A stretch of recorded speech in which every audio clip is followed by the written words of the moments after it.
행정사 1차 시험 보고 오신 수험생 여러분들 모두 고생 많았습니다. 자, 일단 세 과목 중에서는 행정학을 가장 어려워 하셨던 것 같은데, 저랑 함께 차근차근 공부하셨던 분들은 다른 세상 얘기였죠. 근데 이제 아무래도 해설 강의를 보신다라는 것은 이번에 행정학에서 많이 어렵게 느껴지고, 실제로도 점수가 많이 안 나오고, 그래서 앞으로 행정학을 어떻게 더 쉽게 공부하면서 문제가 잘 풀리도록, 그리고 행정학에 너무나 또 많은 시간을 투자해서 문제 잘 풀린다 이러면 또 의미가 없죠. 적게 공부하고도 더 확실하게 60점이 넘게끔, 확실하게라는 것은 7, 80점 가볍게 나오게끔, 이게 이제 중요한 겁니다. 우리 시험 제도상 2차가 메인이고 2차에 더 많은 시간과 노력을 쏟아부어줘야 되는 데다가 1차도 다른 과목들도 있고, 그래서 행정학, 제가 항상 적게 공부하고도 제가 강조드리는 거, 그냥 동그라미로 표현할게요. 시험에 매번 나오는 거, 이거 제대로 공부하면 70점, 80점 그냥 나온다. 제가 엄청나게 강조드린 이 부분을 위주로 공부하셨던 분들은 이미 지금 이제 해설 강의 찍으러 오면서도 수험생분들 많이 만나는데, 선생님 70점 넘었어요, 80점 넘었어요, 선생님 감사합니다, 이런 분들 인사 많이 주시고, 또 온라인에도 제 카페 등등에도 70점 이상 후기들 올라오고 있는데, 자, 이번 행정학 시험이 어렵게 느껴졌던 분들은 지금부터라도 우리 행정사 1차 객관식 행정학 시험 문제로 나오는 것을, 시험 문제를 해결할 수 있게 이해하고 정리해서 문제를 풀 수 있게끔 만드는 겁니다. 자, 그럼 일단 이번 시험이 많은 분들이 세 과목 중에 너무 어려웠고, 그리고 이건 정답이 아리송해서 도저히 이거 헷갈리고, 그 다음에 이거 내가 공부한 데서 안 나오는 것 같고, 그런 것들을 다 일일이 확인을 하면서 근거가 있어야 되죠. 근거. 저 같은 경우는 이제 해설 강의에서 그동안 행정사 기출문제에서 얼마나 똑같이 나왔는지, 그리고 우리 행정사 시험은 역사가 짧기 때문에 행정사 기출문제만으로는 60점어치를 다 대비할 수가 없습니다. 그래서 제가 각종 객관식 행정학 시험에서 너무너무 잘 나오는 것들이 행정사 시험도 대기 중이니까 이거 준비하세요. 많이 주지도 않았어요. 행정사 기출문제, 그동안 280문제가 쌓여 있었죠. 제가 거기다가 추가로 128문제 정도 줬습니다. 반도 안 됩니다. 근데 거기서 또 얼마나 많이 나왔으면, 이걸 제대로 했을 때, 제가 동그라미로 표현할게요. 이걸 제대로 했을 때 몇 점이 나오는지 제가 일일이 다 비교시켜 드릴 겁니다.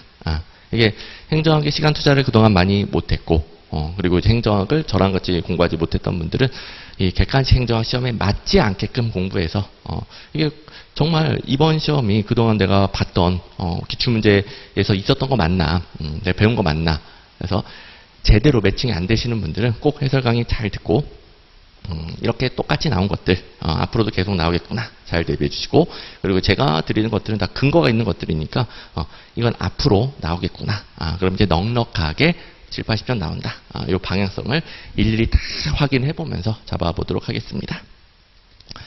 자, 일단 제 강의를 처음 듣는 분들도 있으실 테니까 제가 간단하게 제 양력을 띄우고 시작하는데, 이건 제 강의 능력 등등에 대해서 보증수표 정도로 봐주시면 되겠고, 저는 이제 한마디로 표현하면은 어떻게든 여러분들이 문제가 풀리게끔 가르쳐 드립니다. 어떻게든. 그것도 다시 강조드리지만 적게 공부하고도 문제가 풀리게끔 가르쳐 드립니다. 수험 적합성을 극대화시켜 놨다라고 표현 드릴게요. 어쨌든 이제 이번 시험 준비하기 전에 제가 모든 강의에서 항상 이 화면을 띄웠었습니다. 들으신 분들은 아실 테고, 자, 모든 강의에서 제가 24년도 시험 문제가 그 전 기출문제 250문제를 바탕으로 얼마나 똑같이 출제되었는가, 아직은 11문제 44점어치다. 그러면 이제 60점이 안 되잖아요. 그러니까 행정사 기출문제만 가지고는 60점을 못 넘는다. 그렇다고 이제 공무원 쪽, 보통 이제 객관식 행정학에서 가장 역사가 오래되고 좀 다듬어진 시험이죠. 공무원 쪽, 제가 기출문제집 한 1600문제 정도를 주는데 거기서 84점어치가 출제가 됐습니다. 이건 좀 과하죠. 자, 60점만 넣으면 되는데 이건 또 너무 많아요. 그래서 제가 이쪽에 가깝게 아주 효율적으로 대비를 시켜줄 건데, 이보다는 살짝 넘어야 된다고 그랬고, 그리고 여기다가 이제 24년도 기출문제가 추가되면서 280문제. 그 다음에 여기서 당연히 다 보면 큰일 나죠. 근데 모든 객관식 행정학시험에서 가장 많이 출제되는 거. 행정사도 아직 역사가 짧아서 안 나왔을 뿐이지 대기 중이다. 라고 했던 거 제가 128문제를 드린 거죠. 이렇게. 그래서 제가 행정사 전용으로 낸 기출문제집이 408문제짜리 약 400문제 안에서 여러분들 충분히 다 넉넉하게 60점 넘도록 60점이 아니라 지금부터 확인해 볼 건데 자, 넉넉하게 72점 이상 나오게끔 제가 넣어줬습니다. 요걸 이제 일일이 확인해 봅니다.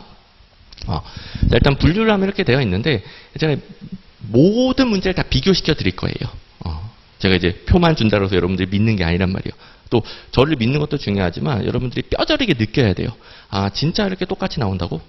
그러면 공부 방향이 제대로 잡히는 거죠. 이걸 제대로 공부해야 18문제 72점이죠.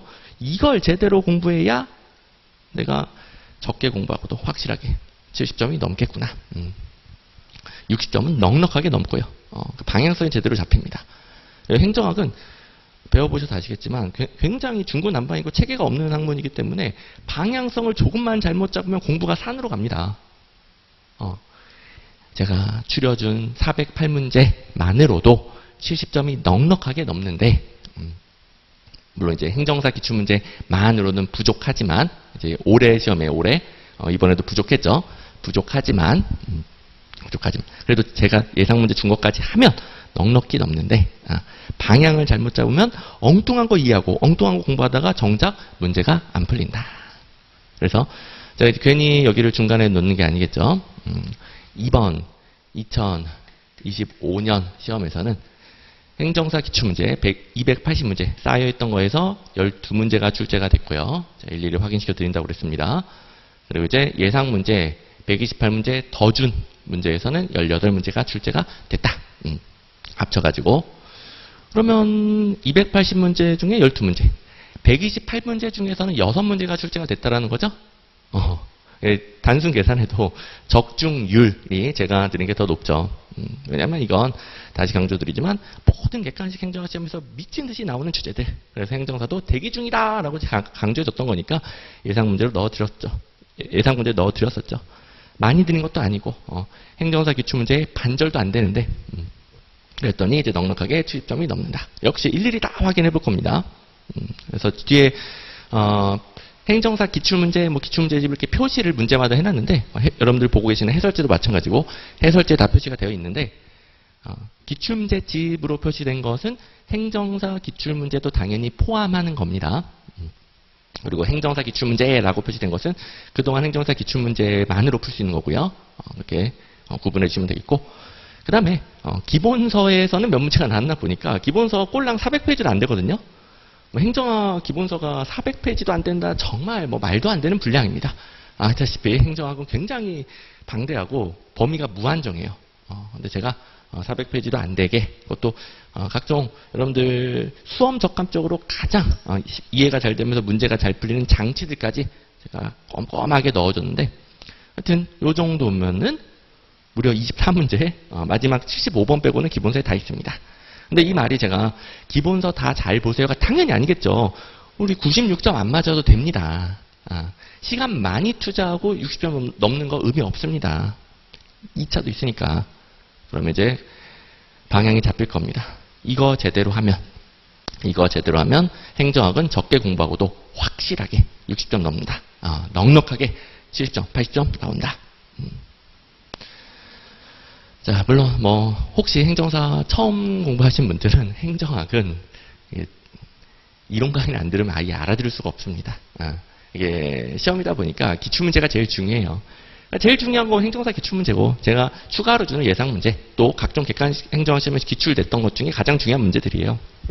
그래서 이게 중요한데 행정학은 처음에는 기출문제를 스스로 읽을 수가 없어요. 아예 그냥 딴 세상 얘기예요. 용어도 낯설고 너무 생소한 과목이기 때문에 그래서 어쩔 수 없이 처음엔 이론 강의를 듣지만 이론 강의 들을 때부터 제가 계속 행정사 기출문제를 기본서에도 넣어줬고, 기본서에도 계속 기출문제 확인하고, 그리고 뭐 그 다음 심화 강의에서는 기출문제 집에서 중요한 문제 계속 같이 보고요. 자, 이론 강의 2번 진행되는데 둘 다 기출문제 어마어마하게 봅니다. 그리고 단원별 기출문제집, 진도별 문제풀이에 집중하는 강의에서 당연히 408문제 전부 다 가장 자세하게 공부를 하죠. 그래서 뭐 이론 강의는 2단계가 있는데 뭐 시간이 되시면 둘 다 듣는 게 당연히 편하겠죠. 더 쉽게 가겠죠. 근데 둘 중에 하나만 들어도 기출문제집 집중하는 진도별 문제풀이는 어느 정도는 따라올 수 있습니다. 하나만 들어도 둘 다 듣는 게 제일 쉽겠지만 어쨌든 이론 강의 어쩔 수 없이 듣고 그 다음에 이제 기출문제집에 집중하면은 넉넉하게 점수가 나온다. 물론 이제 여러분들 뭐 이해가 필요한 부분은 기본서에 다 설명이 되어 있고 가이드라인 기본서에서 각종 장치들로 잡아주고 맨 처음 배울 때는 어쩔 수 없이 기본서 필요하고 하긴 하지만 기본서 이거 다 맞추기에 꼼꼼히 보세요 아니고요. 그냥 가운데 기출문제 중심으로 공부하다가 필요한 부분 찾아본다. 필요한 부분. 그리고 이제 마무리 이제 모의고사 주는 거에서 당연히 여기서 변형 문제 대부분 여기서 변형 문제 드리죠. 그런 것도 또 연습을 하고요.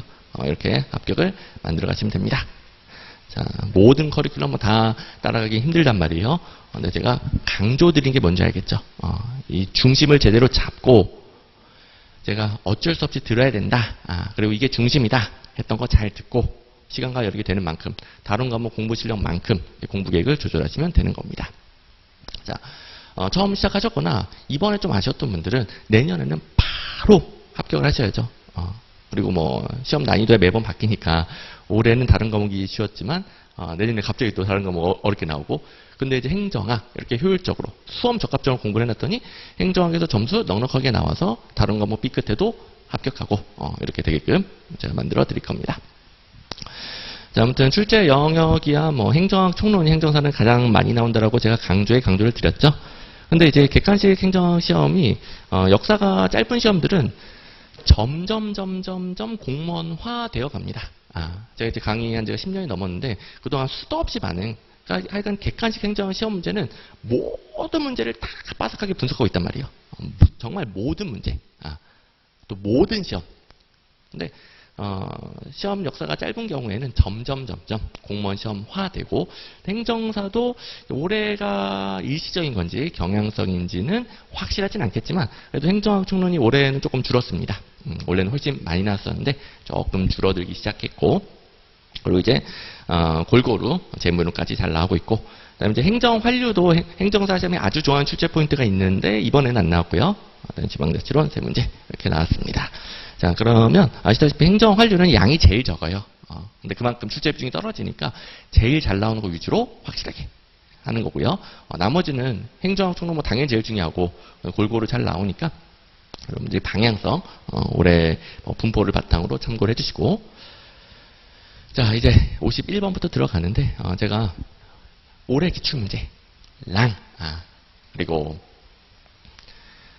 행정사 기출문제집입니다. 그래서 이제 행정사에 출제했던 사례들 그리고 예상문제 넣어드렸던 거 제가 일일이 다 비교시켜 드린다라고 그랬죠. 그래야 정말 뼈저리게 느껴집니다. 이렇게 똑같이 나오니까 내가 이거부터 제대로 공부해야 되겠다. 그러니까 합격이라는 게 너무 공부 범위가 좁아도 안 되고 모질라죠. 그러면 너무 넓으면 다른 시험 2차에 방해가 되죠. 그래서 딱 적정 범위 이걸 이제 뼈저리게 느끼는 시간입니다. 자, 일단 51번 행정학의 접근 방법에 대한 설명으로 옳은 것은 자, 이 문제 같은 경우에는 행정사 18년도에 출제됐던 제가 중요도 A급 너무너무 중요한 문제라고 그랬죠. 거의 그 문제에서 변형한 문제가 또 나왔어요. 자, 그래서 이걸 먼저 볼게요. 1번의 행태론에서 맥락성과 상대성 땡으로 냈고요. 이 자리가 보편성, 일반 법칙성 그런 자리예요. 행태론 하면은 X면 Y다. 인과관계를 증명하는 사실을 바탕으로 증명하는 과학적인 연구. 그럼 이제 사실을 바탕으로 증명한 거니까 그 인과관계는 보편적으로 적용된다. 일반 법칙이다. 그래서 일반 법칙성을 강조하죠. 그래서 맥락성, 상대성 땡이고 2번 체제론에서는 전체성보다 구성 부분 사이의 일방적 선형적 인과관계 전체성을 강조하죠. 전체성. 자, 그리고 3번 보니까 사회학적 신제도주의는 제도가 국가나 조직의 경계를 넘어 유사한 형태로 수렴된다. 유사한 형태로 수렴. 이 문장은 사회학적 신제도주의. 이 문제에서는 옳은 거. 자, 1, 2, 3번 비교를 해보세요. 1번. 신제도주의 접근이 검증된 이론의 일반 법칙성 뭐라고요? 행태론이라고 행태론. 2번. 체제론은 전체성보다 부분 중요성 강조 아니고요. 전체성 강조한다고요. 3번. 국가나 조직의 경계를 넘어 제도가 서로 닮아가는 거, 유사해지는 거. 닮아가는 거, 유사해지는 거. 요 정도 표현만 바꿨을 뿐 사회학적 신제도주의. 이렇게 기존 문제에서 얼마나 똑같이 출제되는지를 느껴봐야 돼요. 그래야 방향이 엉뚱한 대로 가지 않습니다. 또 행정학 자체는 어렵단 말이에요. 그런데 시험 문제 나온 것에 집중해서 이 부분을 집중적으로 이해하면 또 할만해요. 우리가 너무 많은 걸 하다 보면 반복할 수가 없어서 계속 어려운 거죠. 근데 매번 나오는 것을 속된 말로 조져요. 반복을 해요. 반복하면 어려워도 익숙해져요. 뭐 저만큼 쉬운 예시로 쉽게 설명해 주는 사람도 없고, 그리고 이제 해설지 보시면 알겠지만 암기용 해설 따로 있죠. 이 부분에 취소선들이 찍찍 그어진 암기용 해설 따로 있어요. 기출문제집도 마찬가지고, 암기용 해설은 행정학, 객관식 행정학 시험 문제 패턴상 어느 부분을 틀리게 바꿔내는가, 그게 제일 중요하잖아요. 그 부분 어디가 틀렸다, 취소선 그어주고 어떻게 고쳐야 옳게 고치는 것이다. 요걸 그냥 한눈에 바로 확인할 수 있게끔, 뭐 거의 객관식 행정학 시험 문제 해결을 위해 필요한 것들을 숟가락으로 퍼서 떠먹여주는 그런 해설입니다. 당연히 이것만으로 이해가 안 될 수 있기 때문에 자세한 이해용 해설도 따로 있고요. 제 해설지 보시면은 암기용에서 이해용 해설 되어 있듯이 기출문제집도 마찬가지. 그러니까 어느 부분을 틀게 바꿔내는지 이런 거 명확하게 파악할 수 있죠. 심지어 2번 선지는 완전히 똑같이 나오고 1번, 3번은 뭐 3번 같은 경우에는 옳은 선지를 틀린 선지로, 1번은 틀린 부분을 옳게 바꾸고 옳았던 부분을 틀리게 바꾸고 이렇게 계속 재탕 내는 것을 정확하게 파악할 수 있습니다. 이제 5번. 이상적인 제도를 법제화하면 안정적인 사회 질서가 유지된다. 이거는 보편적인 제도를 찾는 거예요. 제도 자체만 연구해서 이런 제도를 만들면 잘 돌아간다. 끝. 이러면 구제도주의죠. 어쨌든 이게 구제도주의인지 신제도주의인지는 헷갈릴 수 있어요. 그런데 행태로는 인간의 행동을 연구한단 말이에요. 제도주의는 제도를 연구한단 말이에요. 구든 신이든 헷갈리는 거 상관없이 행태로는 땡. 이건 무조건 풀 수 있어야 되겠죠. 그래서 지워서 4번 골라주시면 되겠는데, 공공선택론에 관련해서 4번도 배우긴 배웠지만 요건 이제 그동안 기출문제에서는 없었던 문장이긴 해요. 내용은 다 아는 거지만 그래도 1, 2, 3, 5번 지워서 풀면 된다. 그럼 이제 4번은 무슨 의미이냐? 합리적 선택 이론은 말 그대로 이기적인 개인이 합리적인 선택을 한다라는 걸 연구하는 이론이에요. 뭐 그게 답니다. 합리적 선택 이론. 거기다가 제도의 역할을 접목한 이론이 뭡니까? 합리적 선택에다가 제도, 신제도주의. 그리고 제가 합리적 선택, 신제도주의랑 공공선택론은 구분 안 한다라고 그랬죠. 엄밀히는 구분되겠지만 지금은 똑같은 이론입니다. 똑같은 이론. 제가 강조드렸듯이 합리적 선택, 신제도주의는 공공부문에 적용하니까 공공선택 이론이 됐습니다. 끝. 그리고 이건 중요하니까 살짝 복습을 해보시면, 합리적 선택, 신제도주의에서는 제도에 대해서 개인의 합리적 선택이 균형을 이룬 결과라고 봅니다. 그건 의미를 설명하면 오래 걸리니까 생각하겠지만, 개인의 합리적 선택이 균형을 이룬 결과를 제도로 본다. 이렇게 공공선택 이론은 개인의 선택이 어떻게 하면 공적인 사회의 공공선택으로 연결되도록 만들 것인가, 이걸 연구하는 학문이죠. 그래서 공공선택론. 4번 역시 또 뭐 무난하게 고를 수 있을 것이고, 자, 한 문제는 일일이 비교를 해봤는데, 두 번째, 행태론 접근 방법에서 옳은 것 중에 일반 법칙성이 행정사에 있었습니다. 심지어 재작년 문제, 얼마 안 된 문제에 행태론 하면은 일반 법칙성. 이 자리에 일반 법칙성. 뭐 여러 문제로 연습할 수 있는 부분이고, 물론 이제 여기서 좀 여러분들이 어려워하는 게 행정사 시험은 특히 앞부분에 행정 이론들 섞어가지고 5개 선지 구성하는 문제가 잘 나와요. 엄청 잘 나오는데 그게 여러 선지가 섞여있다 보니까, 여러 이론이 섞여있다 보니까 이론별로 말이 다 다르게 헷갈리는 거예요. 처음엔 그게 힘들죠. 그래서 제가 처음에는 기출문제를 다 쪼개가지고 실제로 문제집을 찢어버리는 건 아니겠지만 제가 일일이 다 쪼개가지고 얘랑 같은 내용이니까 같이 보셔야 됩니다. 이렇게 배우고 그게 익숙해지면은 통으로 배우죠. 그래서 여러분들이 아주 쉽게 따라올 수 있게끔 커리큘럼이 과학적으로 굉장히 스마트하게 설계되어 있습니다.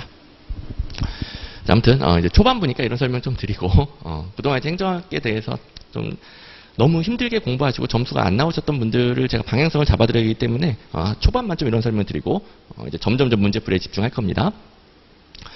자, 그리고 이 문제에서는 행태론 종합학문적 접근이다 뭐 이런 표현 보이고 종합학문적 접근 이거는 행정학을 해석하는 방식 중에 하나가 행태론이잖아요. 그런데 종합학문적 접근을 보는 이론도 있다. 이거 다음 문제로 연결이 되죠. 미리 봐두고요. 자, 그 다음에 다음 문제로 가기 전에 같이 연결되는 게 있어서 1번, 2번 다 이 문제는 제가 예상 문제로 줬던 문제 중에 하나인데 2번을 보시면 함적 선택 신제도주의 계열에는 거래비용 경제학 공공선택이론 어찌어찌고 그래서 함적 선택 신제도주의는 공공선택론과 동의하다. 이것도 이제 강의에도 배우지만 항상 기출문제에서 확인을 했었고 그리고 4번에 보시면 역사적 신제도주의가 경로 의존적인 제도를 강조합니다. 물론 이제 뒷부분은 틀린 선지인데 역사적 신제도주의가 제도의 경로 의존성 강조한다. 이건 뭐 모든 강의에서 자세히 배우고 굉장히 중요한 내용이라고 그랬죠. 제도의 경로 의존성. 자, 이걸 제가 미리 설명드린 이유 52번 보니까 행정학의 성격인데 일정한 경로를 따라 움직이는 경로존성 이건 역사적 신제도주의가 강조하는 제도의 경로존성이다. 제도. 이걸 이해하고 있으면 바로 푸는 거죠. 기출문제집에도 있고 여러 문장이 있어요. 여러 문장.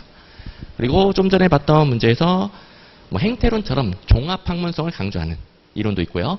실제로 행정학은 여러 학문들이 짬뽕돼 있잖아요. 그래서 우리가 배우기 힘든 거 아닙니까? 중구난방이고 그게 종합학문성이에요. 여러분들이 행정학을 어려워하는 그 이유.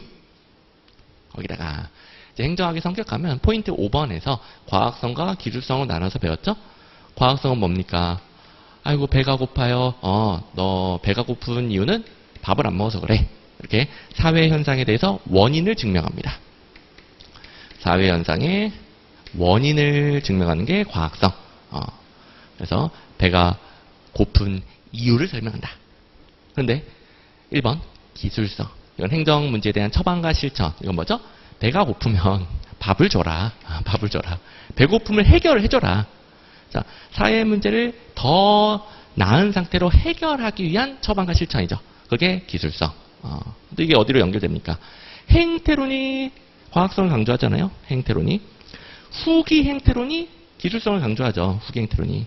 자, 행태론은 사회현상의 원인을 증명하는 과학성을 철저하게 추구했어요. 그래서 2번 행정현상의 인과관계 지식화 강조했어요. 그런데 1960년대가 되면서 미국의 심각한 사회 문제가 대두되죠. 이 심각한 사회 문제의 원인만 증명하고 있는 거예요. 아니 배가 고프면 밥을 줘야지. 원인 증명해서 뭐더냐. 사회 문제를 해결해야 된다. 그러면서 후기 행태론 그리고 신행정학도 마찬가지. 신행정학 행정사 시험에 잘 나옵니다. 이쪽이 기술성을 추구하게 됩니다. 자, 그래서 뭐 기출문제에 이미 행정사에 이렇게 과학성이다, 기술성이다, 여기는 다 틀린 부분이에요. 여기도 이제 틀린 부분. 지금 이제 중요하지 않으니까 과학성, 기술성이다. 여기 종합학문적성도 또 있고요. 이런 내용들이 이미 많이 출제되어 있습니다. 그래서 뭐 경로존성이 갑자기 왜 나왔지? 땡 하신 분들도 있겠지만 뭐 1, 2, 4번 그리고 뭐 행정학 배우다 보면은 공무원의 전문 직업으로서 어떤 걸 추구해야 되는가 이런 거 배우잖아요. 자연스럽게 3번까지 익숙해지니까 5번이 제일 이상하다 이렇게 푸는 문제. 자, 지금 제가 51, 52는 행정사 기출문제 연두색으로 달아놨죠. 이런 것들은 제가 근거 다 보여드렸죠. 행정사 기출에서 다 똑같이 출제가 된 것들이에요. 뭐 완전 똑같은 것도 있고 행정사 기출을 바탕으로 풀 수 있는 문제들도 있고 이렇게 연두색 그리고 해설지에도 다 표시되어 있을 것이고 근데 이제 53번은 처음으로 기본서라고 달려있는 또 해설지에도 기본서라고 앞부분에 달려있는 그런 문제가 등장을 했습니다. 이거는 행정사 기출문제랑 기출문제집에 넣어준 기출문제 제가 그냥 기출문제라고 하면은 기출문제집 행정사용 기출문제집에 넣어놓은 408문제. 이렇게 우리끼리 약속을 합시다. 기출문제라고 하면은 400문제 정도. 그리고 행정사 기출문제라고 하면은 행정사 280문제. 어쨌든 이제 기출문제집의 문제는 똑같은 건 없어요. 그런데 이거 뭐 너무 기본이라 강의에서 다 배우고 기본서에 당연히 들어가 있고 게다가 체계분열 기한이 굉장히 중요하단 말이에요. 모의고사로도 다 연습을 시켰던 거. 그래서 이 문제는 시장성 테스트 뭐 저에게 배우신 분들도 선생님한테 시장성 테스트 제대로 안 배웠는데 맞죠? 저는 이제 안 가르쳐준 건 안 가르쳐줬다고 정확히 말씀드립니다. 제가 가르쳐준 거 그대로 나온 것도 그대로 나왔다고 말씀드리고 저는 안 가르쳐줬어요. 안 가르쳐줬다고 정확하게 말씀드려요. 저는 뭐 속이고 그런 거 없어요. 제 강의 처음 듣는 분들도 제 성향 아시겠죠? 무조건 다 근거를 보여드립니다. 말로만 안 해요. 안 가르쳐줬는데 책임 운영 기간은 어마어마하게 자세히 배우잖아요. 공기업도 마찬가지고. 그러면 정부가 공공서비스 제공에 대해서 하더라도 시장성이 강할수록 시장성이 약할수록 강할수록 약할수록 그러면 책임 운영 기간과 공기업 이해하고 있으면 그냥 푸는 거구나. 아시다시피 책임 운영 기간은 공공성이 높아서 민영화시키기 어려울 때 그리고 법인화가 뭐죠? 공기업 법인화시키기 어려울 때 쓰는 거예요. 책임 운영 기간은 공공성이 높아서 시장성과 반대되는 거죠. 책임 운영 기한을 정부가 수행할 때 시장성이 약하면 공공성이 강하면 쓰는 겁니다. 그리고 시장성이 강해지면 법이나 공기업을 쓰는 거고요. 거기서 시장성이 더 강해지면 민영화시키는 거죠. 이렇게 순서 다 배웠었죠. 그래서 아주 쉽게 풀 수 있는 문제. 다른 건 해설도 안 합니다. 공부 안 하셔도 됩니다. 시장성 테스트 자체 공부 안 하셔도 돼요. 또 이미 이해가 됐죠. 정부가 업무 수행하는 방식, 공서비스를 공급하는 방식에서 신공공 관련에 따른 시장의 원리를 적용을 할 것인가 말 것인가 그리고 하면 얼만큼 할 것인가. 시장성이 강할수록 일반적으로 정부가 해오던 방식, 시장성이 약할수록 공공성이 높을수록 정부가 해오던 방식, 시장성이 강해지면서 책임운영기관, 법이나 공기업, 또 민영화.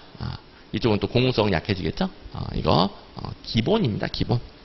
기본이니까 우리 항상 이렇게 책임운영기관에 대해서 신공관련의 원리를 도입하는 거긴 한데 공공성이 너무 강해서 민영화시키기는 어려운 분야에 책임운영기관을 쓰고요.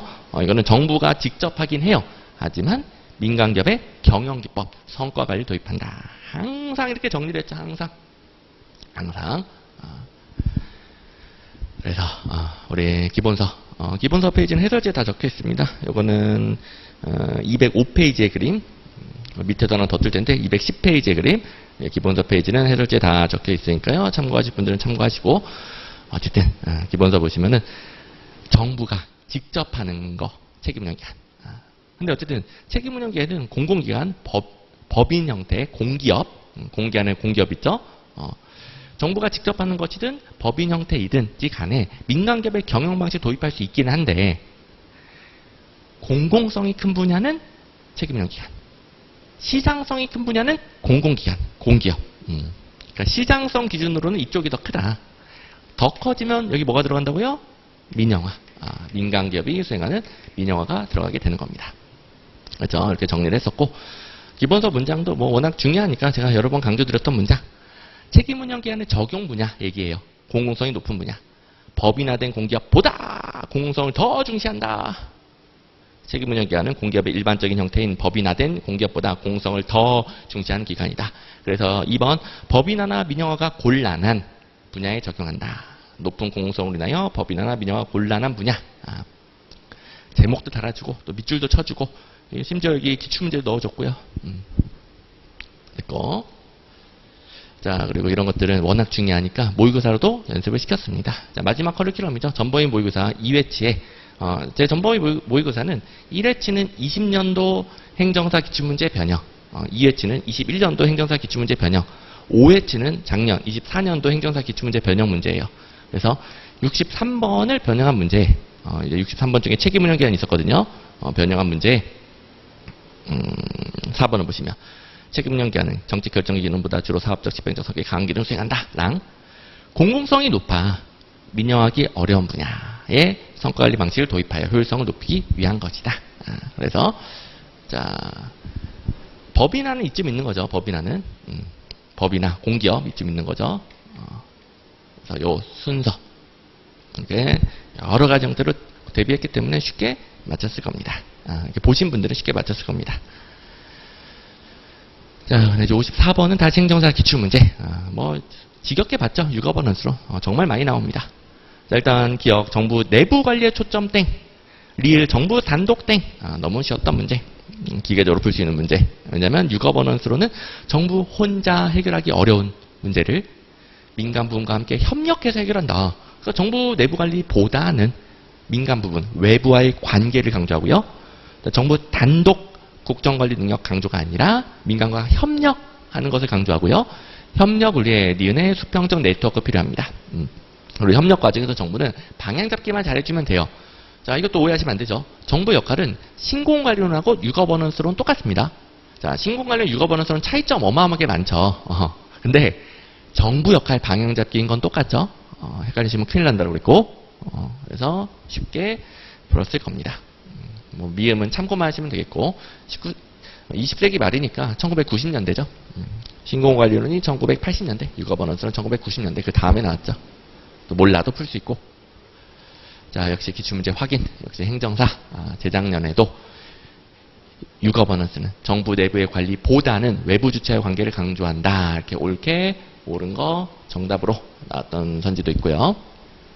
자, 그리고 역시 행정사 기출문제에서 이제 공공선택론을 물어보는 문제였는데 5번을 보시면 공공서비스 전달 및 공공문제 해결 과정에서 정부와 민간 부분 간의 협력적 네트워크를 적극적으로 활용하는 건 유거버넌스론. 그래서 이 문제에서 5번 땡으로 나왔던 거고 유거버넌스론 해설에 적혀 있겠죠. 거버넌스론 해설에 적혀 있겠죠. 이런 식으로 뭐 다른 기출문제에서도 땡으로 나오는 선지 가지고도 연습할 수 있겠고요. 자, 그리고 이제 하필이면 또 이 문제를 띄운 이유가 공공선택론이 또 그 다음 문제죠.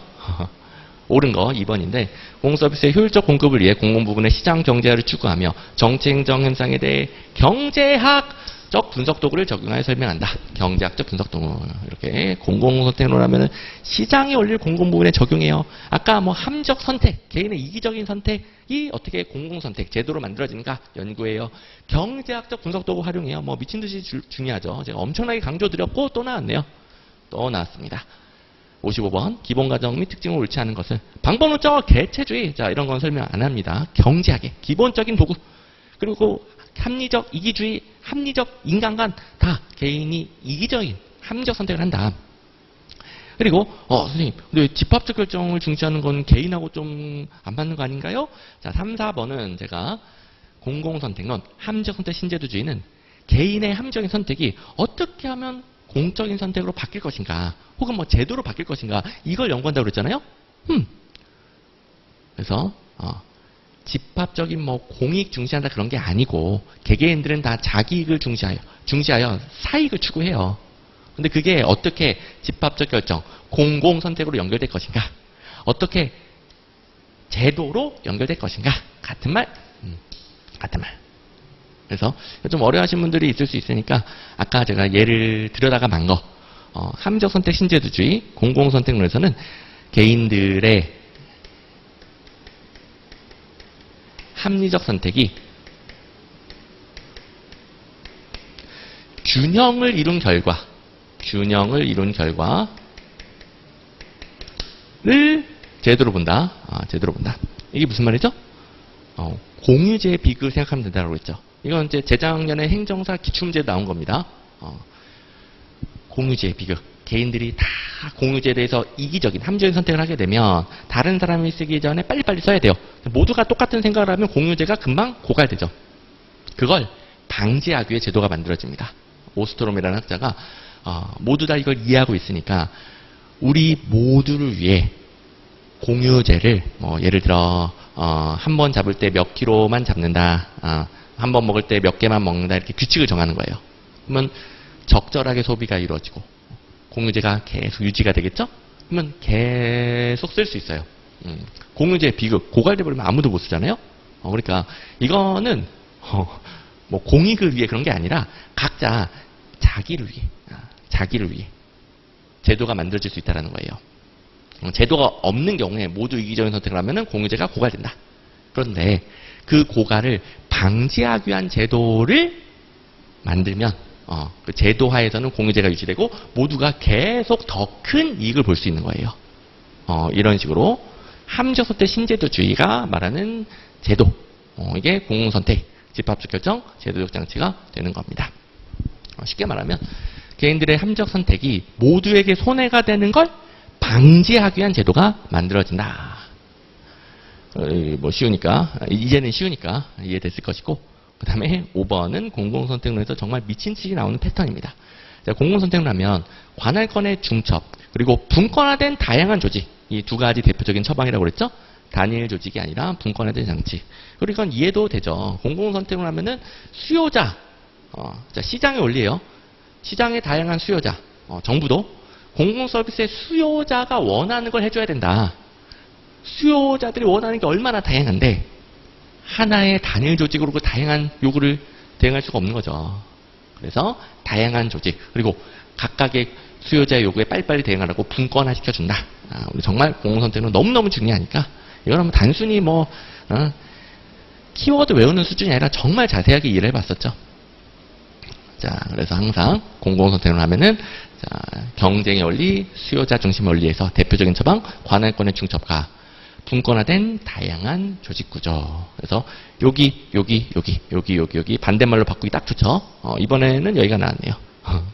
제일 덜 중요하다고 하얀색으로 하긴 했지만 셋 다 잘 나온다고 그랬습니다. 다양한 조직 구조가 필요합니다. 자, 그리고 행정사 기출에서는 완전 직접적인 건 없었어요. 하지만 제가 워낙 중요하니까 당연히 다른 시험을 넣어줬겠죠.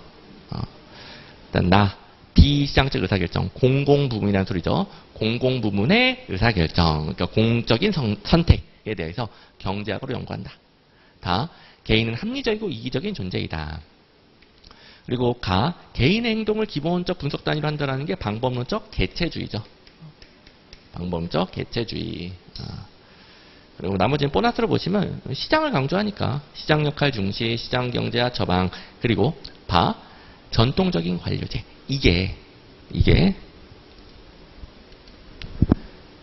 독점적이고 공급자 중심적인 굉장히 집권화된 구조죠. 단일의 조직이죠. 그 전까지 대의 민주주의에 기반해서 전통적 관료제는 국민의 대표가 결정을 내리면 관료제가 능률적으로 집행하겠다. 딱 단일 조직. 정부 하나밖에 없고요. 공급자 중심적이고요. 굉장히 집권적이고요. 이걸 공공선택론이 비판하잖아요. 이건 고객들의 다양한 요구에 대응하기 어렵다. 과거 국민이 승인해준 공약을 실현하고 있을 뿐 국민들의 요구 변화에 대응이 어려운 거죠. 끼케야 정치인들 몇 년에 한 번씩 바꾸고 이번엔 조금 빨리 바뀌긴 했지만 그래서 전통적 관료제는 시민의 요구에 민감하게 반응하지 못한다. 단일 조직 안 된다. 분권화된 다양한 조직 구조가 필요하다가 처방이 되는 거죠. 자, 그럼 이제 56번. 자, 이 문제는 어려운 분들이 꽤 있었던 것 같은데, 근데 이거는 프랜차이즈 면허죠, 면허? 면허. 제가 면허랑 아웃소싱, 계약, 이 차이점을 정확하게 다 표로 만들어줬잖아요. 그러면, 첫 번째 문장만 보면 민간 부분에 대한 일정한 구역 내 공공서비스를 제공할 수 있는 영업권을 부여한다. 이것만 보면 좀 헷갈릴 수 있겠지만, 두 번째, 정부가 서비스 수준뿐만 아니라 요금 체계를 통제한다. 요금이 있나 보네. 요금이 있나 보네. 4번, 면허, 프랜차이즈 골라주시면 되겠죠. 아웃소싱 계약은 이용료, 요금 없잖아요. 정부가 공공서비스 공급 비용을 다 주고, 민간기업은 소비자에게 요금 받지 않고, 그래서 요금 얘기가 나오면 당연히 프랜차이즈죠. 면허. 그래서 쉬운 문제인데, 이제 난이도 하라고 달아놨잖아요. 근데 이게 어렵다라는 것은 둘의 정확한 차이점을 그동안 공부를 안 한 거죠. 난이도 하 문제입니다. 근데 이제 또 이렇게 질문할 수 있긴 해요. 근데 정부가 요금을 통제한다라는 것은 요금 안 받는다는 말 아니까 이렇게 자의적으로 해석하면 안 돼요. 그리고 그 논리로 해석을 하면은 정부가 서비스 수준을 통제한다. 이 말은 서비스를 안 한단 말인가요? 자, 이렇게 둘 다 걸리는 거잖아요. 그죠? 요금 통제한다가 요금 안 한다면은 서비스 수준 통제한다는 서비스 안 한다는 말이 돼버리죠? 말이 안 되죠? 그죠? 그러니까 민간에게 맡기고 민간이 요금을 받는데 정부가 민간이 제공하는 서비스 수준에 대해서 관리한다, 통제한다. 민간이 요금 받는데 너무 올라가지 않도록 관리한다, 통제한다. 그런 의미가 되겠죠? 됐죠? 자, 그래서 제가 이거는 아직은 행정사 안 나왔으나 워낙 다른 시험이 잘 나오니까 예상 문제를 줬었고 여기에 뭐 기본서, 기출문제집, 요약서 전부 다 제가 이론표를 넣어주죠. 왜냐하면 객관식 행정 문제가 워낙 단순해요. 행정은 어렵지만 객관식 행정 문제는 단순해요. 바꾸면 땡 이런 거 나오는 거니까요. 혹은 4개 중에 하나 고른 거 나오는 거니까요. 그래서 여기다가 계약 면허, 면허가 프랜차이즈, 계약이 아웃소싱, 이거는 뭐 용어 다 배우는 거니까. 계약은 정부가 공공서비스 소요비용을 지불한다. 소비자에게 이용료, 요금부가 없다. 면허는 정부가 공공서비스 비용을 안 주고 면허권자들이 서로 경쟁하면서 요금, 이용료를 받아서 돈을 버는 방식이죠. 소비자에게 이용료, 요금 부과한다. 이 차이 뭐 중요하다고 그랬고요. 이 문제도 그 차이점 가지고 낸 거예요. 계약, 면허 둘 다 봤을 때, 자 제가 암기용에서 기출문제집이 다 있다고 그랬죠. 두 방식 모두 땡이에요. 아니, 내용을 봐야지, 내용. 정부가 생산자에게 소요비용을 직접 지불한다. 자, 정부가 공공서비스 소요비용을 직접 지불한다. 두 방식 모두는 땡이고, 계약은 맞죠. 계약은 정부가 소요비용을 지불합니다. 대신에 이용료는 안 받고. 근데 면허는 정부가 소요비용을 지불하지 않죠. 대신에 이용료, 요금은 받고. 뭐 이런 문제 원래부터 잘 나오던 거니까요. 제가 가장 연습하기 좋은 문제를 넣어줬던 겁니다. 그리고 당연히 이해용 해설에도 계약 방식은 어떻다, 면허 방식은 어떻다 자세하게 또 적혀 있고요. 이제 57번 이건 다시 또 기본서가 떴네요. 이거는 2번 모르면 큰일 나죠. 효과성, 효율성 바뀌어 있고 그 다음에 5번 모르면 큰일 나죠. 실체설. 이건 다 기출문제에 있었던 거. 자, 먼저 하고 있는 2번, 5번은 기출문제에 있었던 거. 근데 제가 1, 3, 4번을 기출문제만으로 바로 정확하게 판단할 수 없기 때문에 기본서로 넣어놨을 뿐. 내용은 다 배웠죠. 내용은. 일단 뭐 중요한 것부터 해봅시다. 결과적 측면을 강조하는 건 목표 달성도, 목표 대비 산출, 효과성. 그리고 과정적 측면을 강조하는 거. 목표 달성 과정에서 뭐가 들어가요? 투입 비용이 들어가죠. 투입 대비 산출, 효율성. 혹은 능률성, 효율성, 능률성. 바뀌어있죠. 5번. 공익과 사익이 명확히 구분되는 별개의 개념이다. 실체설. 실체설, 과정설 이해하기는 어렵지만 실체설, 과정설 바꾸면 땡. 이건 쉽단 말이에요. 실체설은 사익 위에 공익이 있다. 절대적 가치다. 완전히 구분되는 거죠. 근데 과정설은 다양한 사익들이 모여서 조정 타협되면서 공익이 형성됩니다. 명확히 구분이 안 되는 거죠.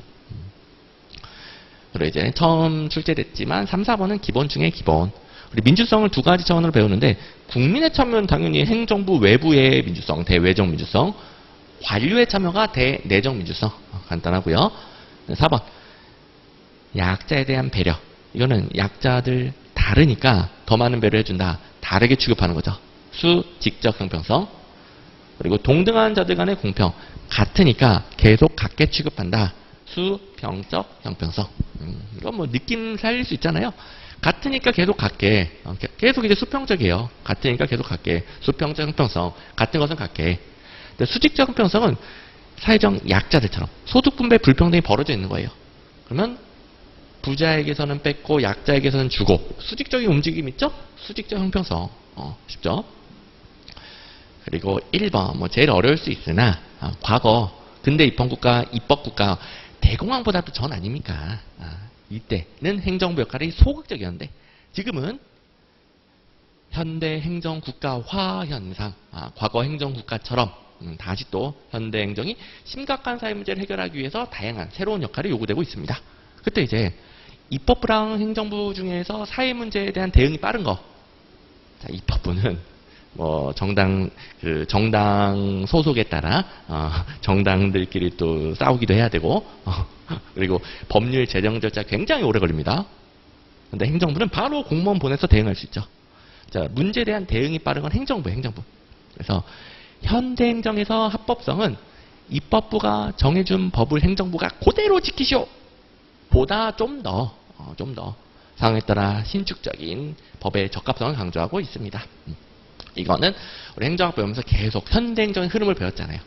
정말 지겹게 배웠기 때문에 그러면 뭐 합법성은 가장 소극적으로는 행정부는 법을 지켜야 돼, 위반하면 안 돼가 있고, 좀 더 적극적으로는 여러분들 행정법에서 배우는 법률의 위임, 근거가 있어야 된다. 법률 유보도 있고, 상황에 따라 신축적으로 적용할 수 있어야 된다. 뭐 법의 적합성도 있고, 근데 현대행정은 당연히 후자, 좀 더 적극적인, 행정부 역할도 적극적인 시절이니까 적극적인 의미가 필요한 거죠.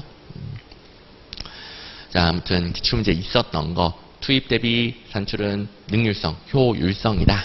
그리고 당연히 표, 기출문제집에 이렇게 문제 해결에 필요한 표들은 웬만하면 다 들어가 있어요. 뭐 기본서든 요약서는 다 있지만 기출문제집에 도 있어요. 제가 제일 합격에 중요한 교재는 기출문제집이라고 그랬잖아요. 당연히 넣어드렸겠죠. 이제 효율성은 투입 비용 고려하니까 과정적 차원이다. 근데 효과성은 투입 비용 고려 없이 목표 대비 산출, 목표 달성도죠. 그러면 목적적, 기능적 차원이다. 이거는 결과적인 거죠. 목적만 달성하면 되니까. 그래서 뭐 이런 표현들도 다 나올 수 있다라고 했던 거. 그리고 약간 이 문제도 행정사 문제, 행정사. 실체설, 과정설 구분은 엄청나게 잘 나오죠. 여기서 실체설에서 개인의 사익을 초월한 게 공익이다. 오케이. 1번이 정답이었던 문제. 옳은 거. 1번이 정답이었던 문제. 사익을 초월한 공익. 사익과 공익은 별개의 개념이다. 실체설. 그리고 당연히 여기도 시험에 잘 나오는 표현도 정리되어 있고요. 그리고 이제 나머지는 기본서에 있는데, 이건 뭐 기본서 일일이 뒤져보지 않는다 하더라도 이해가 잘 되는 내용이기 때문에 쉽게 풀었을 겁니다. 국민의 참여, 대외적 민주성, 내부 관료의 참여, 대내적 민주성. 행정학은 이름에 힌트가 있잖아요. 이름만 보면 공짜들이 많아요. 그 다음에 밑에는 형평성의 차원인데, 같은 것은 같게, 수평적 형평성. 다른 것은 다르게. 특히 저소득층, 저소득층 장애인 등 사회적 약자들을 지원해 주는 거. 수직적 형평성. 자, 됐습니다. 자, 그 다음에 이제 58번은, 이해충돌. 공무원 직무상 이해충돌. 요새 좀 유행 중이긴 하죠. 아시다시피 21년도에 LH 공사 사태, 뭐 내부 정보를 이용해서 각종 땅 투기를 해놨었죠. 그러면서 공직자 이해충돌을 방지해야 된다. 사회적으로 논란이 되고, 공직자 이해충돌 방지법도 규정이 되고, 우리 행정사 시험도 그 이후에, 그러니까 한 2년 전인가요? 2년 전 문제에 공직자 이해충돌 방지법 문제도 나오고. 그래서 이건 좀 유행 중이라 당분간은 대비해야 된다고 그랬고, 근데 제가 어떻게 대비시켰죠? 공직자 이해충돌 방지법 규정을 다 외우면 떨어진다. 그거 외우느라 거기서 정작 시험지 나와도 풀지도 못하고요. 너무 규정이 복잡하고 많으니까. 그리고 다른 과목 공부 못하니까, 행정학 더 중요한 부분 공부 못하니까 떨어진다고 그랬죠. 절대 그렇게 공부하면 안 된다. 어떻게 공부하라고 그랬죠? 이해충돌만 정확하게 이해하면 되는 거예요. 제가 이해충돌 이해하면 풀 수 있는 문제 나올 거라고 그랬죠. 연습도 시켜드렸고, 이해충돌이란 공무원의 직무상 의무와 개인적 이해충돌, 쉽게 말하면 공무원이 공적인 권한으로 자신의 사적인 이익을 추구할 수 있는 상황이에요. 그러다 보니까 이게 무슨 말인지 모른다 하더라도 4번, 이해충돌을 규제하기 위한 제도라는 것은 우리가 배웠던 모든 제도 다 뭡니까? 이해충돌 방지를 위한 제도죠. 이해충돌 방지. 사후 규정이 아니라 이해충돌 방지. 밑에도 예시가 있네요.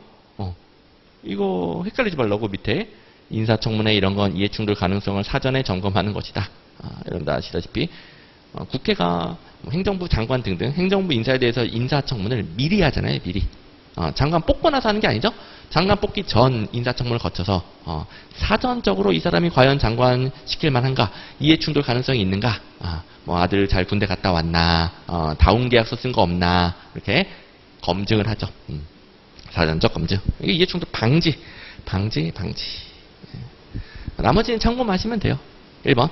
이해충돌을 회피한다라는 것은 뭐 공무원이든 공무원을 고용하고 있는 국가 지방자치단체든 이 공무원이 이해충돌 소지가 있을 때 자리를 옮겨준다라든가 회피시켜주는 건데, 그 말은 누구도 자신의 사건에 대해 판결할 수 없다. 뭐 사법 체계에 대해 비유를 한 거예요. 판사가 자기 사건에 대해 판결하면 이해충돌 소지가 어마어마하죠.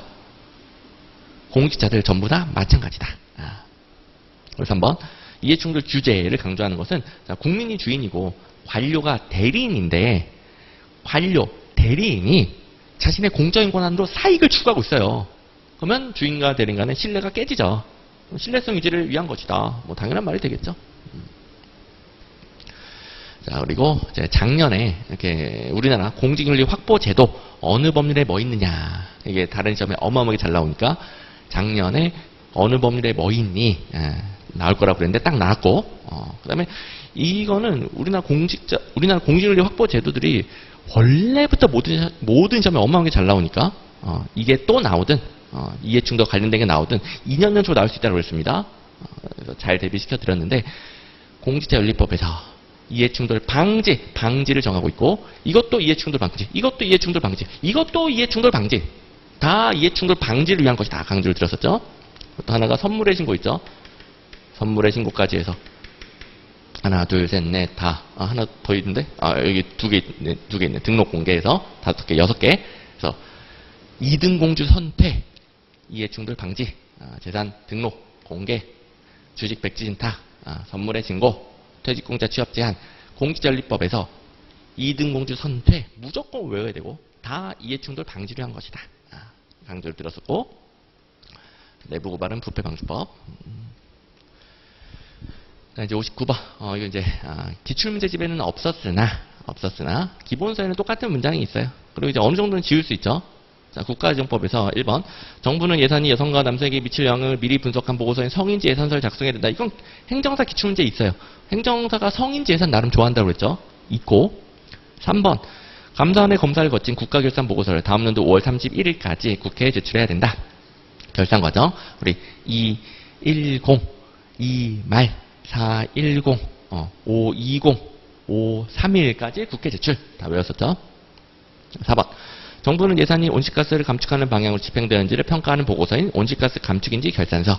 이건 이제 제가 기본서까지는 안 넣어줬죠. 기본서에 온실가스 감축인지 예산을 마련해야 된다. 이런 문장은 들어가 있는데, 이제 강조는 안 냈죠, 강조는. 어쨌든 뭐 이런 것도 있긴 있다라고 그랬고. 5번. 조세출 해야 되죠. 그리고 최근에 조세지출 예산 제도 강조하고 있기 때문에, 자, 조세출을 통제하기 위한 조세출 예산서를 국회에 제출하더라. 근데 예산안과 함께 제출합니다. 근데 이런 걸 디테일하게 다 외우기는 힘들어요. 어쨌든 조세출 예산서 제출해야 된다까지는 우리가 배웠고, 어쨌든 이렇게 지워가면서 가장 이상한 거 올려주면 되는데, 자, 이 문제 혹여 틀렸다 하더라도 괜찮습니다. 틀렸다 하더라도 감사원 및 총 5개 기관에 대해서 세출 예산 요구액을 감액하고자 하는 경우에는 그 기관장의 의견을 들어야 되는 절차가 있어요. 국무회의에서 듣습니다. 국무회의에서. 그래서 이거는 뭐 그래도 배웠던 것을 얼추 소거하다 보면은 정답률이 올라가긴 하겠지만 틀려서도 괜찮다. 일단 2번. 이건 이제 다른 시험에도 나오긴 나와요. 근데 많이는 안 나와요. 많이는. 그러니까 저도 모의고사로는 딱히 안 만들어졌고 나오긴 나오니까 기본서에만 한 문장을 넣어줬어요. 근데 이 기본서 모든 걸 다 뒤져가지고 다 샅샅이 공부하면 안 된다라고 그랬죠. 우리 24문제 96점 맞을 필요 없습니다. 그래서 이 문제 틀려도 된다. 어쨌든 뭐 강의니까 제가 확인만 시켜주는 거죠. 예산의 사정 과정에서 예산의 사정은 예산 요구서를 기획재정부 장관에게 다 제출한 상태에서 국회, 법원, 헌법재판소, 중앙선거관리위원회 및 감사원의 세출 예산 요구액을 감액하는 경우에는 국무회의에서 해당 기관장의 의견을 들어야 된다. 여기서 이제 보통 출제 포인트가 5개 외에 다른 걸 넣으면 땡이에요. 그런데 행정사는 해필이면 국무회의에서 들어야 되는데 다른 데서 듣는다 땡으로 됐죠. 저도 여기는 밑줄 안 그어놨잖아요. 그만큼 다른 시험도 드물게 출제되는 내용이다. 드물게. 이런 것들은 틀릴 수 있다. 자, 뭐 틀릴 수 있다라고 한 문제가 아직까지 9문제 중에 한 문제는 안 해요. 한 문제. 우리 한 5문제 틀려도 80점이잖아요. 그쵸? 근데 틀려도 된다 싶은 게 한 문제밖에 없습니다. 아직까지. 네, 60번. 점중지. 기본 중에 기본인데 틀린 선지는 이게 뭐지 싶었던 문제긴 해요. 뭐 지어서 푸는 거죠. 1번. 인간의 능력 부족과 환경의 불확실성에 기초한 제한된 합리성. 합리 모형 외의 모든 모형은 제한된 합리성. 2번. 점증 모형의 굉장히 중요한 보수적인 결정. 전년도 예산 규모의 근거에 소폭의 변화만이 이뤄질 뿐이다. 보수적인 결정이 나타난다. 이거 정확하게 이해해야 된다고 그랬습니다. 이게 3번. 이해 당사자들의 협상과 적응 등 상호 조절 과정을 거치다 보니까, 자, 점중주의는 민주적으로 다양한 참여자들 간의 조정 타협을 거치는데, 그렇다고 계속 모든 사람들 조정 타협하면 다 늙어 죽겠죠. 그리고 확 바꾸면 기존의 이해관계자들 난리가 나겠죠. 들어놓고 난리가 납니다. 그러니까 민주적이면서도 현실적으로 어떻게 합의를 도출하는가. 그러면 기존 결정을 바탕으로 조금 수정해서 합의를 도출한다. 이게 민주적이면서도 현실적이라고 그랬죠. 그러다 보니까 보수적 결정이 나오고, 자, 민주적이고 현실적이긴 하지만 별로 안 바뀌니까 또 그게 단점이 되는 거고요. 그래서 점증주의에서 뭐 워낙 자세하게 배웠던 거. 4번은 단점. 사회적 불안정성이 높은 경우 예산 결정을 설명하기 힘들어요. 이건 자, 제가 다양한 사람들 간에 합의를 도출하는 원리라고 그랬죠. 사회가 안정적이어야 합의를 도출하죠. 서로 양극단에 치우쳐서 싸우고 불안정적이면 합의 도출이 어렵죠. 그래서 그 부분을 설명할 수가 없습니다. 그래서 점증주의 워낙 중요한 모형이라 워낙 자세히 배웠고, 이거는 빠삭하게 이해하면서 배웠기 때문에 1, 2, 3, 4번 지워서 5번 뭐니 이렇게 풀면 되겠는데, 자, 점증주의에서 어느 정도가 점증적인 변화냐, 소폭이냐, 그런 건 없어요. 그런 건 없어요. 그걸 어떻게 절대적으로 정합니까? 뭐 5% 미만. 5%가 어떤 경우에는 소폭 변화일 수 있고요. 어떤 경우에는 5%도 어마어마한 변화일 수가 있는 거예요. 그래서 기준은 없다. 자, 우리 점증주의야 뭐 행정사 기출문제도 여러 가지가 있긴 하지만 이제 가장 직접적인 거는 다른 문제여서 기출문제집을 달아놨고, 1번 점증주의 예산 이론은 환경의 불확실성, 인간 능력 부족. 1번 문장 거의 똑같죠. 제한들 하면서. 2번 예산 결정은 전년도 예산의 기준으로 소폭의 변화가 이루어진다. 2번 문장도 똑같네. 3번 3번 뭐지? 3번 예산 결정을 정치적 과정을 이해해야 되는데 경제적 과정 땡. 정적 과정이 뭐다? 다양한 참여자들 간 조정 타협 과정. 4번 정적 다원주의, 또 같은 내용이죠. 다원주의와 사회의 안정성을 전제로 한 예산 이론이다. 뭐 이 문제랑 거의 똑같은데요? 1번, 2번, 3번, 4번 똑같죠? 4번은 표현만 바꿨을 뿐. 안정적일 때 쓴다랑 불안정적일 때 못 쓴다랑 그렇게만 바꿨을 뿐. 똑같네. 똑같은 내용. 그래서 기존 객관식, 죄송합니다. 검증된 기출문제에서 이렇게 대기 중인 내용들 계속 행정사도 나올 것이고, 이렇게 근거가 있는 것들, 워낙 잘 나오는 것들은 제가 이렇게 A급이다. 이런 표현들 아직은 행정사에 제대로 안 나왔지만 A급이다 달아주는 것들은 잘 대비해 주시면 바로 맞추게 됩니다. 자, 그 다음에 이제 다시 또 행정사 기출에 똑같은 내용이 있는 거. 우리나라 예산제도에 대한 설명으로 옳은 것은, 일단 틀린 것도 쉽긴 하지만 3번 문장은 정말 행정사 기출문제 지겹게 많이 나오죠. 옳은 거 3번. 국회는 정부가 제출한 기금운용 계획안의 주요 항목 지출 금액을 증액하고자 할 때는, 혹은 뭐 세비목을 설치하고자 할 때는 정부의 동의를 얻어야 된다. 워낙 지겹게 나오니까 행정사 뭐 이 문제뿐만 아니라 더 있어요. 거기서 3번. 국회는 정부가 제출한 기금운용 계획안의 주요 항목 지출 금액을 증액하거나 새로운 과목 설치하는 경우에는 미리 정부의 동의를 얻어야 된다. 똑같죠. 뭐 증액, 세비목 설치 다 포함되고요. 옳은 거 이렇게 봤을 테니까, 이건 이제 너무 반가워서 좀 헷갈리는 거 나머지 선지에서 있었다 하더라도 3번 바로 골랐을 겁니다. 그래서 자, 너무 시험 범위가 좁아도 안 되겠지만 이렇게 시험 문제 해결에 필요한 것에 집중하지 않고 이것저것, 그러니까 본인 성향상 궁금한 마음에 이것저것 찾아볼 수도 있고, 혹은 불안한 마음에 너무 넓힐 수도 있고, 그러면 정작 이렇게 똑같이 나오는 거, 이걸 반복할 수가 없는 거예요. 문제를 더 못 풀어요. 그래서 제가 드리는 경계, 바운더리, 이걸 제대로 해야 이 부분을 고반복할 수 있고, 우리 시간과 에너지 한정도 있잖아요. 범위를 잘 잡아야 거기에 집중적으로 고반복할 수 있고, 그리고 3번 같은 거 기계적으로 푸는 겁니다. 제가 어떤 것들은 방금 전에 뭐 점증주의 이런 것들은 굉장히 자세하게 이해해야 된다라고 하고 해설 강의지만 어느 정도 이해와 관련된 부분 설명해 주지만, 이런 것들은 그냥 기계적으로 푸는 거라고 그랬잖아요.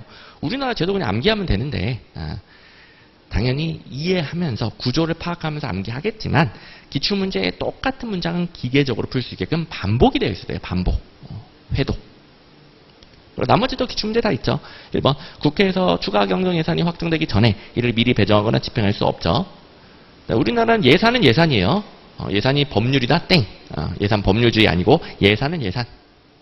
그리고 5번을 먼저 보시면, 그래서 법률하고 예산은 형식이 다르죠. 법률은 공포 절차가 필요해요. 근데 예산은 공포 절차가 필요가 없습니다. 그래서 예산과 법률의 차이 잘 나오고. 4번. 우리나라 제도잖아요. 우리나라에서 예산 불성립 시 대비장치는 준예산. 다 모든 내용 기출문제 있어요. 근데 일단은 너무 많이 띄우면 오래 걸리니까 핵심적인 것만 봤습니다.